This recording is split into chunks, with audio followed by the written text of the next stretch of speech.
Instagram ini dinobatkan sebagai media sosial yang paling sering digunakan untuk melakukan perundungan atau bullying secara online. Assalamualaikum warahmatullahi wabarakatuh. Perkenalkan, nama saya Syahna Kaila Zamharira dengan NPM 2551180 dari Prodi Ilmu Hukum. Di sini saya akan menjelaskan tentang peran regulasi hukum dalam menangani kekerasan cyber atau cyberbullying di media sosial. Media sosial telah bertransformasi menjadi platform komunikasi modern yang memungkinkan individu berinteraksi tanpa batasan ruang dan waktu. Namun, di balik kemudahan tersebut, muncul fenomena cyberbullying yang menjadi ancaman nyata di era digital. Cyberbullying adalah tindakan perundungan yang dilakukan secara sengaja dan berulang melalui media digital dengan tujuan menyakiti atau mengintimidasi korban. Karakteristiknya yang unik seperti anonimitas pelaku dan jejak digital yang permanen membuat dampak psikologis bagi korban seperti kecemasan hingga depresi menjadi lebih berat dibandingkan perundungan konvensional. Kondisi cyberbullying di Indonesia saat ini berada pada tingkat yang mengkhawatirkan. Data menunjukkan bahwa Instagram merupakan platform dengan tingkat perundungan tertinggi, yaitu mencapai 42% dari total kasus di media sosial. UNICEF mencatat hampir separuh anak di Indonesia pernah mengalami perundungan cyber, sementara data APJII menunjukkan bahwa 49% pengguna internet pernah mengalami pelecehan di media sosial. Meskipun angka kejadian tinggi, sebagian besar korban memilih untuk tidak melapor, yang mengindikasikan rendahnya literasi hukum dan lemahnya efektivitas mekanisme pelaporan secara hukum.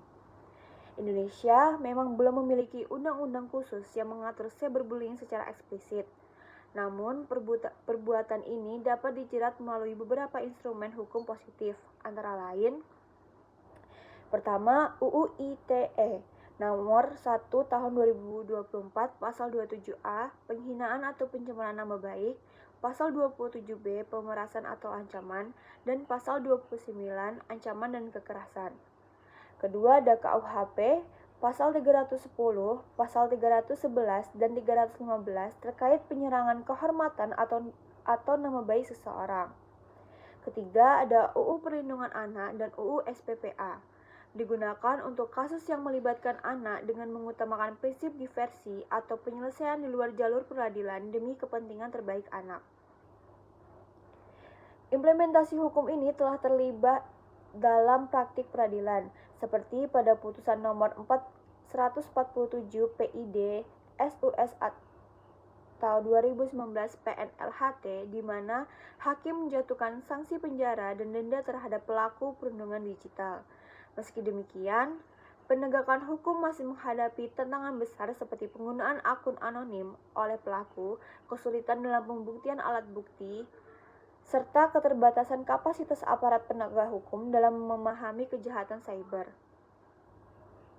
Oleh karena itu, penanganan cyberbullying tidak cukup hanya melalui pendekatan hukum pidana atau penal yang bersifat represif. Diperlukan strategi non-penal preventif melalui peningkatan literasi digital, edukasi etika bermedia sosial, serta optimalisasi peran Tripusat Pendidikan.